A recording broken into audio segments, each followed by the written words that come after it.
what kind of advice would you give someone of things that they need to be doing specifically right now, knowing that we are well into fall? And what would you give that advice for someone who's maybe in a suburban setting, as well as someone who's in maybe Zach's setting, where they're in an apartment, like a college student in a dormitory? Just little ways that they can begin to move the needle a little bit on being more self-reliant.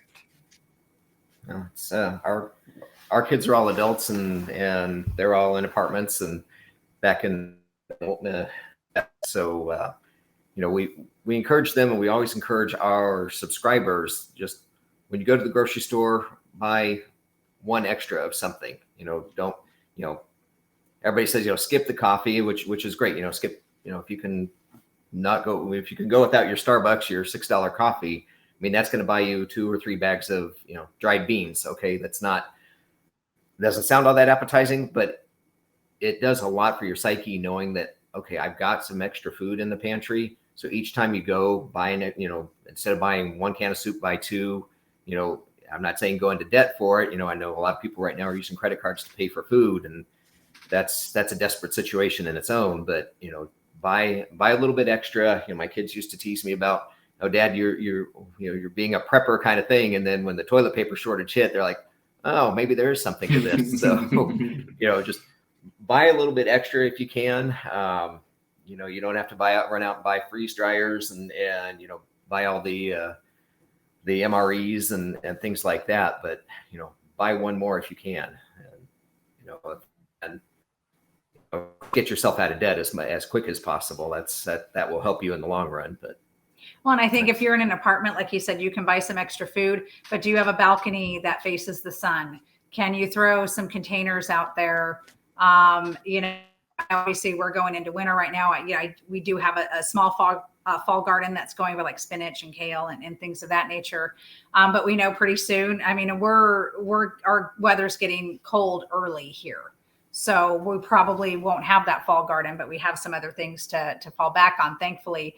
But if you have a balcony, what can you grow during the growing season? Tomatoes or, beans, whatever it is that you can grow, lettuces.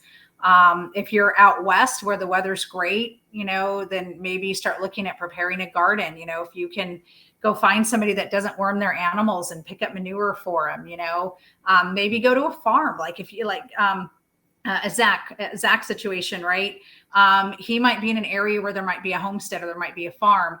Maybe say, hey, can I barter? If I help you, can I get some of the meat, or can I get some of the fruit and veg that you have?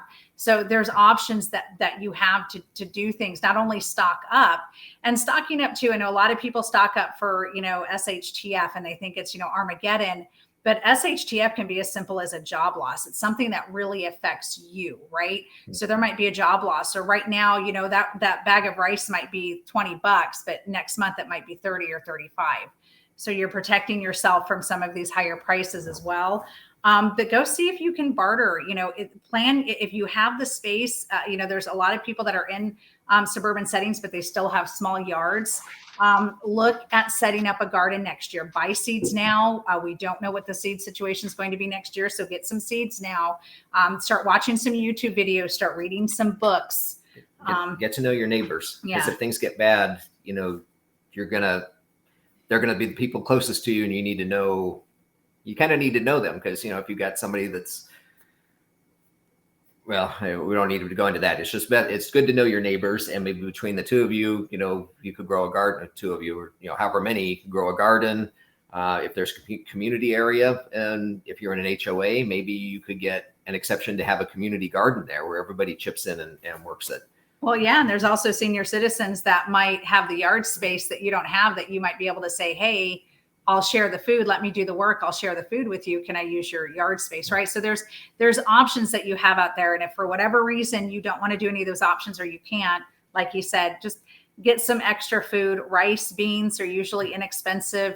Make sure you have some spices. So if you have to do rice and beans, you can make it taste a little better. And please don't forget your pets. People, when they're prepping, they prep for their family, but your dogs and cats become very important to you emotionally, with the job loss or things going on, the pandemic, people felt trapped at home, and those animals we're a lifeline for a lot of people. So make sure you have extra pet food set aside, because as things get worse and pet food gets more scarce and more expensive, unfortunately, as you know, inflation goes up, a lot more pets get turned into the Humane Society and shelters. And Which we're seeing, unfortunately. yeah, we're seeing it. I mean, they're already at max capacity as it is. So, you know, don't forget to prepare for your pets too.